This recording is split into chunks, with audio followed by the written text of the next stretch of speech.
أنا اسمي إيمان وعندي 25 سنة، متجوزة من 4 سنين. اتجوزت عن حب، وجوزي بيشتغل محاسب في شركة كبيرة، وكنا بنحب بعض جدا قبل الجواز، وعايشين مع بعض حاليا في بيت واحد مع أهله، وفي منطقة شعبية في القاهرة.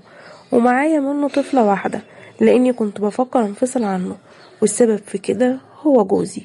وانا كمان ما كنتش عايزه اخلف منه تاني، والسبب اللي خلاني عاوزه انفصل عنه اني ما بقتش بصراحه برتاح معاه خالص، يعني زيه وزي قلته، لدرجه اني كرهت موضوع النوم ده، وحاسه ان انا محرومه لان جوزي للاسف ضعيف جدا ومش بيقدر يكمل معايا.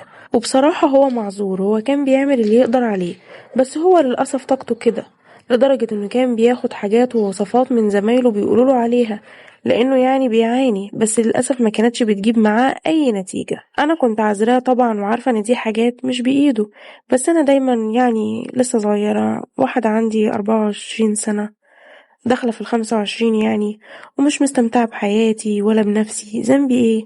انا الحمد لله جميلة جدا، وجسمي جذاب وحلو، وحلوة قوي لدرجة اني بشوف ده في نظرات الناس اللي بتعامل معاهم في الشارع، سواء البياعين او الناس اللي في الشارع وهما بيبصوا عليا وانا ماشية.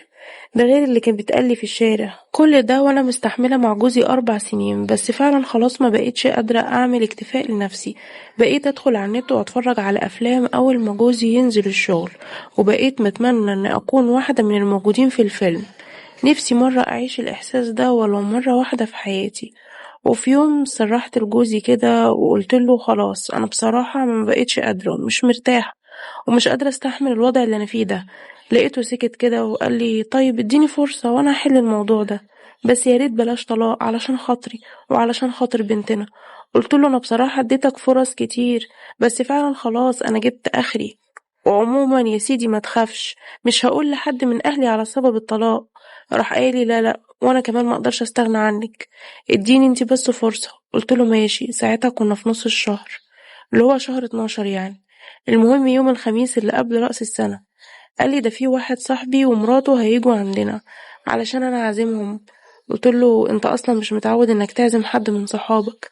قال لي ما هو بيعزمني وكده فانا عاوز ارد له العزايم دي. قلت له حاضر خلاص مفيش مشكلة، هعمل لهم احلى اكل علشان خاطرك. وفعلا جه يوم العزومة، وكمان جوزي ساعتها كان في الشغل، ورجع يومها من الشغل بدري لاني كنت مرتبة الشقة ومظبطاها، كل حاجة كانت تمام. سألته وقلت له هما هيجوا امتى؟ قال لي هما يا ستي هيجوا على الساعة 7 المغرب كده. وفعلا على الساعة 7 لقيت جوزي بيكلم حد في التليفون، بيقوله طيب انا نازلك على طول. وبعدها ب5 دقايق لقيت جرس بتاع الشقة بيرن. رحت فتحت الباب، وساعتها كنت بشعري بحسب يعني ان جوزي بس هو اللي على الباب، لكن ما كنتش اعرف ان جوزي وصاحبه ومراته هما اللي واقفين ورا الباب. المهم فتحت لهم وشافوني طبعا بشعري. رحت دخلت بسرعة، لبست طرحة وخرجت لهم، رحبت بيهم، وبعدها دخلت المطبخ اجهز الاكل. بعد ما جهزت الاكل حطيت الاكل وقعدنا علشان ناكل. اللي لاحظته بقى ان صاحب جوزي ده ما شاء الله يعني طول بعرض، وشكله شيك جدا ووسيم ومهتم قوي بنفسه. فقلت في بالي ادي الرجالة ولا بلاش. المهم حطيت الاكل على السفرة، واحنا كنا قاعدين بناكل جوزي عرفني عليهم وكده، وبيقولي ان ده صاحبه وكان شغال معاه في شغله القديم غير الشركة اللي شغال فيها دلوقتي. قعدت اقول في سري طب وايه اللي فكروا بينا يعني ويخليه يعزمه في البيت دلوقتي؟ قلت طب وانا مالي. واحنا قاعدين بناكل بقى حسيت ان صاحب جوزي بياكل وعينه عليا، كانت عينه عليا ومركز معايا قوي، ومع مراته بس هي مش واخدة بالها خالص. ساعتها انا اتوترت ومعرفتش اكل، وقمنا دخلنا وقعدنا في الصالون. طبعا بعد ما خلصنا اكل راح جوزي نده عليا فرحت له. قال لي انا هنزل اشتري شوية حاجات كده، هشتري حاجة ساقعة وبعد كده هشتري بن علشان نعمل لنا شوية حاجات كده نشربها، يعني تكون موجودة في البيت وكده واحنا قاعدين. قلت له ماشي. وجوزي نزل من هنا ومرات صاحب جوزي دخلت الحمام. بقيت قاعدة أنا وصاحبه لوحدنا في الصالون، فلقيته بيقول لي الذوق مين اللي مختار الألوان الحلوة اللي في الشقة دي؟ ذوقه هايل جدا. قلت له أنا اللي مختارة الألوان دي كلها. قال لي ذوقك حلو قوي يا مدام، يا بخته بيكي. لقيته بيقول لي أنا لو هعرف إن أنا هكون مرتاح نفسيا كده كنت طلبت منه إن هو يعزمني من زمان. فرديت عليه وقلت له كل ده علشان الألوان في الشقة يعني عجبتك؟ قال لي بصراحة الألوان اللي في الشقة وحاجة تانية كمان. قلتله ايه هي الحاجة التانية؟ ملحقش هو يرد عليا، لان كانت مراته خرجت من الحمام، وانا ساعتها كنت هتجنن واعرف منه ايه الحاجة اللي عجبته. وبعدها بشوية جوزي كان طالع وقدمت لهم الحاجات وشربوها. كان يوم حلو جدا بصراحة، خصوصا ان مفيش حد، او يعني مفيش ناس كتير، وقليل جدا لما حد بيجي ويزورنا ويقعد معانا في البيت. وعلى الساعة 10:30 كده مشيوا، وانا بصراحة صاحب جوزي ما كنتش حابة ان هو يمشي، خصوصا انا كنت عاوزة اعرف ايه اللي عجبه وملحقش يقولي عليه. المهم مشي وجوزي دخل ينام، وانا روقت الشقة ودخلت انام جنب جوزي. بس انا متعودة قبل ما انام ان امسك الموبايل كده وافتح الفيس شوية واقعد اقلب فيه، وبعدها انام. وانا نايمة جنب جوزي وفاتحة الفيس بقلب فيه، لقيت ظهر ليا في الاصدقاء المقترحين. من ضمنهم لقيت اللي ظهروا لي في أصدقاء مقترحين، لقيت حساب صاحب جوزي اللي كان قاعد معانا، معرفش ازاي ظهر لي. قعدت أفكر إن أنا أبعتله طلب صداقة ولا لأ. خفت لحسن هو يروح ويقول لجوزي إن أنا بعتله طلب صداقة، وتبقى طبعا مشكلة. فدخلت على الحساب بتاعه وقعدت أتفرج على الصور بتاعته، وبصراحة أعجبت بيها قوي. فرحت بعتله رسالة بس من غير ما بعتله طلب صداقة. قلتله ازيك عامل ايه. بعد ما شاف الرسالة ب4 أيام رد عليا وقال لي مين. قلتله طبعا مش هتفتكرني، فكر كده شوية وقولي. قال لي طبعا انا ما كنتش حاطه صورة بروفايل ليا، فهو ما يعرفش مين اللي بيتكلم معاه. فراح قايل لي والله مش فاكر، ممكن بس تقولي مين اللي بتكلمني. رحت قايله له انا اللي عجبك ذوقها في الشقة. قال لي ازيك، انت عرفتي الاكونت بتاعي ازاي بقى. قلت له والله هو ظهر قدامي يعني في الاصدقاء المقترحين، وانا بعتلك مخصوص علشان اعرف ايه اللي عجبك تاني في الالوان غير الوان الشقة. قال لي طب بصي معلش انا مشغول دلوقتي، اول ما اروح البيت هكلمك على طول. قلت له ماشي، بس اهم حاجة جوزي ما يعرفش ان انا بعتلك حاجة علشان ممكن يعمل لي مشكلة. قال لي لا لا، وانا مستحيل اقول ما تخافيش اطمني. وبقيت مستنية يبعت، وعلى اخر اليوم سمعت صوت رسالة، فبفتحها لقيته بعتلي بيقول لي انتي الحاجة التانية اللي كانت عجباني. فسكت كده ومعرفتش ارد عليه اقول له ايه، وفي نفس الوقت كنت فرحانه قوي ومرضتش ابين له ان انا فرحانه. فكلمته ورحت بعتله كل ذوق، وفضلنا نتكلم تقريبا كل يوم لمده اسبوع، وجوزي ما يعرفش اي حاجه. وفي وسط الكلام كانت المفاجاه، قال لي انت شكلك بنت حلال قوي وطيبه، وانا عاوز اصارحك بكل حاجه. قلت له حاجه؟ ايه الحاجات اللي انت عاوز تصارحني بيها؟ قال لي على فكره جوزك حكالي على المشكله اللي بينك وبينه. قلت له مشكلة ايه ومشاكل ايه اللي جوزي حكالك عنها؟ قال لي حكالي كل حاجة، وقال لي ان انتي اخر فترة كنتي طالبة منه الطلاق. قلت له ايوه صح، انت كلامك مظبوط، بس هو ازاي يحكي لك حاجة زي كده يعني؟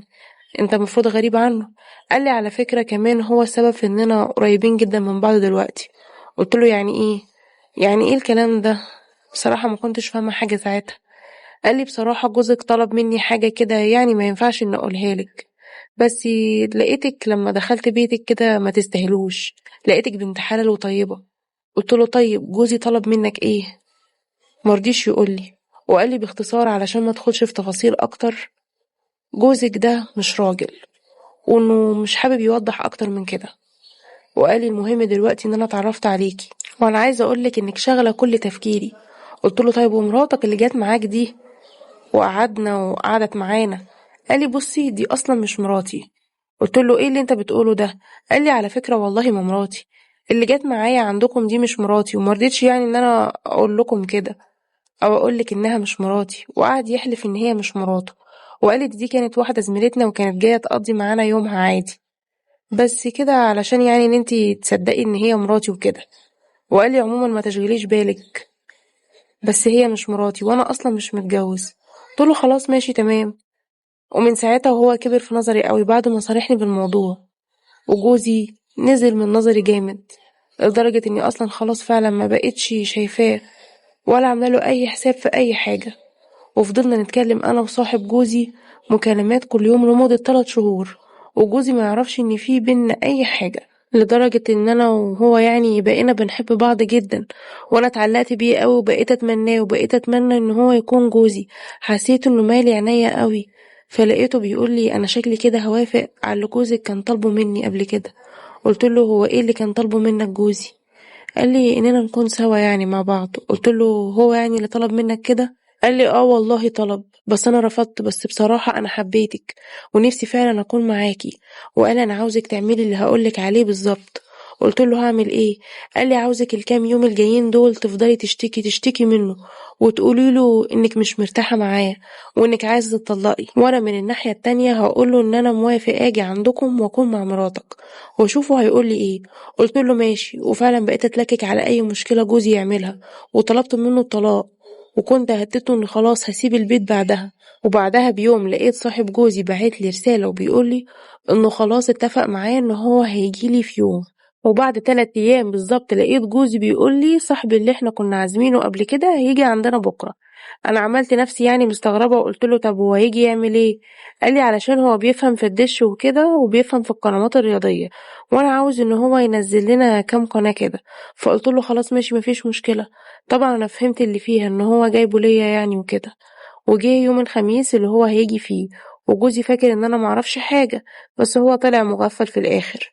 واول ما جت الساعة 6 بالليل دخل الأوضة اللي فيها التلفزيون، وبعدها ب10 دقايق جوزي بيقول للأستاذ خالد بيقول إن في حاجات محتاجها كده أشتريها للدش وكده عشان القنوات الجديدة دي تشتغل، وقال لي إن هو هينزل يجيبها ويجي. فأنا عملت نفسي عبيطة مرة تانية وقلت له طيب وصاحبك ده هتسيبه هنا؟ قال لي اه ما تقلقيش، هو هيقعد بس في الأوضة يستناني. قلت له ماشي. ونزل جوزي من هنا وقفل باب الشقة وراه، ولقيتني داخلة لحبيبي الأوضة. لقيته قام بقى واقف وبيضحك لي وراح مقرب لي وأخدني في حضنه. أول مرة في حياتي أحس إن في راجل بجد بيحضني. حسيت إن أنا دبت كده في إيده وما كنتش قادرة أقف على رجلي ولا حتى تملك أعصابي. وفضل معايا حوالي ساعة وانا اقول له جوزي ممكن يطلع. قال لي لا لا ما تخافيش، جوزك مش هيطلع الا لما انا ارن عليه. اول مره احس بنفسي واني ما كنتش متجوزه، اول مره اعيش الاحاسيس دي واستمتع بيها جدا. وبعد ما خلصنا قمت اخدت دش وغيرت هدومي. كان هو ساعتها رن على جوزي وجوزي طلع ودخل وقعد معاه في الاوضه، وبعدها بساعه مشي. وانا دخلت نمت، لكن كنت خلاص مش شايفة أي حاجة قدامي وجسمي كان همدان قوي. واليوم اللي بعده فضلنا نتكلم عن النت، ولقيتني بقول لصاحبه إن أنا مش قادرة أستغنى عنه وإن هو لازم يجي عندنا على طول. وقلت له أنت لازم تتصرف. وفعلا بقى يجيلي مع جوزي كل أسبوع ساعة، وده اللي بقى مصبرني على جوزي وما بقيتش بطلب منه الطلاق. بس بيجي عليا اوقات وساعات بحس ان اللي بعمله ده غلط وانه ما ينفعش يحصل. وفي نفس الوقت لو صاحب جوزي ده ما جاليش في يوم من الايام او اتاخر عليا بحس ان انا هتجنن، لاني خلاص اتعودت عليه قوي وما بقيتش برتاح الا وانا معاه، لانه بقى بيعمل كل حاجه معايا وفعلا بقى محسسني ان انا متجوزه. وانا دلوقتي علشان امشي صح بفكر ان انا اتطلق من جوزي واطلب من صاحبه ان هو يتجوزني. واللي شايف ان اللي انا بعمله ده صح ياريت يعملي لايك على الفيديو ويكتب لي رأيه في الكومنتات. واللي شايف ان رأيي غلط وان صاحب جوزي ده عمره ما هيتجوزني يكتب لي برضو رأيه في الكومنتات. واللي عنده اي نصيحة ياريت يقولها لي ويكتبها لي في التعليقات، وانا هقرا كل نصايحكم بنفسي. بس ياريت تكتبوا لي نصايحكم بدون تجريح، لان كلنا بشر ومعرضين اننا نغلط في اي وقت. بس المهم ان احنا نفوق من الغلط اللي احنا عملناه ونصلحه.